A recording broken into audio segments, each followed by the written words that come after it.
اس لیے کہ آپ کے علم میں ہے کہ تورات جو حضرت موسیٰ علیہ السلام کو دی گئی تھی وہ لکھی ہوئی شکل میں پتھر کی تختیوں پر لکھی ہوئی صورت میں دی گئی تھی، اور قرآن مجید کی تنزیل جو محمد رسول اللہ صلی اللہ علیہ وسلم پر ہوئی ہے وہ ایک مختلف صورت میں ہوئی ہے۔ اس کو قرآن مجید خود اللہ کا کلام قرار دیتا ہے۔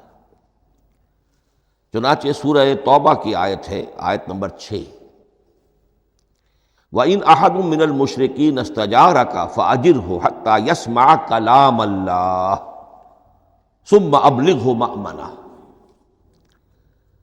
جب ہجرت کے 9ویں سال آخری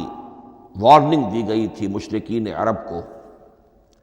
کہ اب صرف تمہیں چند مہینے کی مہلت دی جا رہی ہے، اس دوران میں آخری فیصلہ کر لو اسلام قبول کرنا ہے یا نہیں، اس لیے کہ اس کے بعد مشرکین عرب کے لیے کوئی رعایت نہیں ہوگی، جو لوگ اسلام قبول نہیں کریں گے انہیں تہہ تیغ کر دیا جائے گا۔ فَإِذَا انْسَلَخَ الْأَشْهُرُ الْحُرُمُ فَاقْتُلُوا الْمُشْرِكِينَ حَيْثُ وَجَدتُّمُوهُمْ۔ جب یہ مہلت ختم ہو جائے تو ان مشرکین کا قتل عام کرو۔ اس کی وضاحت پھر جب سورہ توبہ ہم پڑھیں گے تو اس وقت ہوگی، اس وقت یقیناً ذہن میں کچھ اشکالات آئیں گے، لیکن اس وقت اس ضمن میں تفصیلی بحث کا موقع نہیں۔ اب اس میں ایک استثناء رکھا گیا کہ ایک مشرک ہے، وہ چاہتا ہے کہ اتنا بڑا چیلنج جو ہمیں دے دیا گیا تو ہمیں موقع دیا جائے کہ ہم آئیں، آپ کے پاس بیٹھیں، کچھ دن رہیں، اللہ کا کلام سنیں، آپ کیا بات منوانا چاہتے ہیں، اس کے لیے کیا دلائل ہیں، اس کو اچھی طرح سمجھیں، اس کا ہمیں موقع ہونا چاہیے۔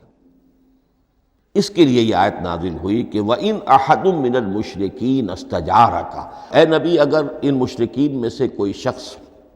آپ سے پناہ طلب کرے فَأَجِرْهُ، اسے پناہ دیجئے،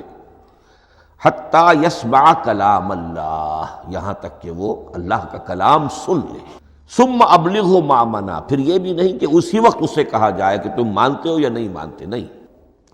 پھر اسے اس کے امن کے مقام پر پہنچا دو۔ یہ جو آیت ہے اس میں لفظ کلیئر آ گیا